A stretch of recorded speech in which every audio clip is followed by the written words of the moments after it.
అప్పులు పాలైనం ఎట్లా బతకాలే, ఎప్పట్లెక్క నీళ్ళు వస్తాయని ఉన్న కొద్దిపాటి భూమిలా వరి వేసినాం, నీళ్లు లేక పంట ఎండిపోయి పెట్టుబడి మునిగినం, అప్పులు మీద పడ్డాయి ఎట్లా బతుకుడు సారు అంటూ భువనగిరి మండలం వడపర్తిలో రైతు జిన్నా మన్నెమ్మ గుండెలు బాదుకున్నది. ఎండిన పంటలను పరిశీలించేందుకు మాజీ ఎమ్మెల్యే ఫైల శేఖర్ రెడ్డి శనివారం తమ పంట పొలాల వద్దకు రాగా ఆయన ఎదుట తన గోడు చెప్పుకుంటూ కంటికి దారగా ఏడ్చింది.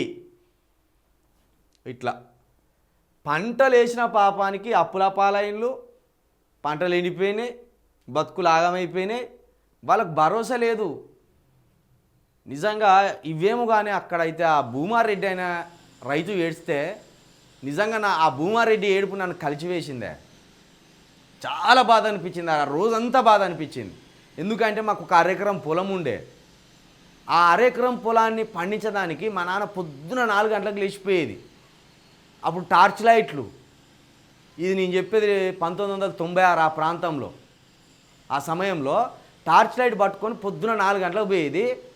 కరెంట్ వస్తుందో రాదో కూడా తెలియదు, కానీ 4 గంటలకే లేచిపోయేది మా నాన్న. కరెంట్ వస్తే పెట్టి కొంచెం సంతోషంగా ఇంటికి వచ్చేది.